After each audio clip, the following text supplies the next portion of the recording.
ఈరోజు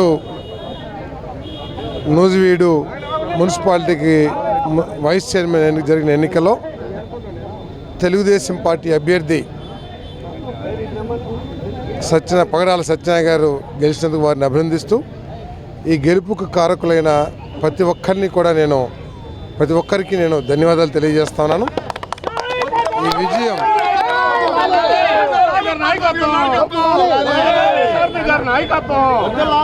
ఈ విజయం మా ప్రీతమ నాయకుడు చంద్రబాబు నాయుడు గారు, లోకేష్ గారు, పవన్ కళ్యాణ్ గారు,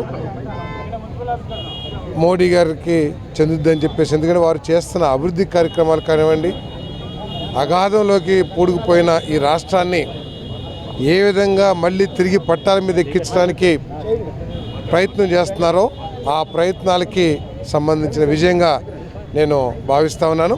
మరి ఈ విజయం ప్రజలు ప్రతి ఒక్కళ్ళు కూడా నూజివీడు అభివృద్ధి జరగాలి, నూజివీడులో ప్రజలు ఎదుర్కొంటున్న సమస్యలకి పరిష్కారం లభించాలి అనే లక్ష్యంతో ఈ విజయాన్ని మాకు అందించారు. వారి ఆశల్ని ఆకాంక్షల్ని తీరుస్తానికి మేమందరం కూడా కలిసికట్టుగా కృషి చేస్తాం. ఇప్పటికే మరి అనేక అభివృద్ధి కార్యక్రమాలకి ప్లాన్ చేసుకున్నాం. వాటిని తప్పుకోకుండా సాకారం చేసేందుకు మేమందరం కూడా చేస్తామని చెప్పేసి మనం చేస్తాం. మరి అందరం కలిసిమెలిసి పనిచేసి ఈ నూజివీడుని అభివృద్ధి చేస్తామని చెప్పేసి కూడా మనం చేస్తాం.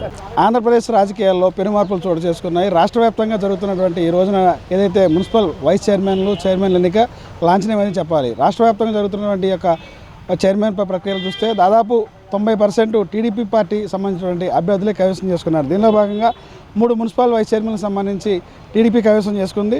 4 డిప్యూటీ మేయర్లు కూడా టీడీపీ కైవసం చేసుకున్నారు. 5 మున్సిపల్ చైర్మన్లు కూడా టీడీపీ కైవసం చేసుకున్నారు. ఎక్కడా కూడా వైఎస్ఆర్సీపీ ప్రాబల్యం అయితే కనపడలేదు. ఉన్నటువంటి ఎవరైతే వైసీపీ పార్టీలో గెలిచి ఇప్పుడు ప్రస్తుతం ఈరోజు జరుగుతున్నటువంటి చైర్మన్ ఎన్నికలకు ఎవరైతే ఓటింగ్ పాల్గొన్నారో అభివృద్ధి కోసమే ఈ రోజున టీడీపీ కూటమి పక్షాన్ని మేము చేరుకున్నాము. అభివృద్ధి ఆకాంక్షించే ఈ రోజున టీడీపీని బలపరచమని చెప్పి కూడా కౌన్సిలర్ చెప్తున్నారు.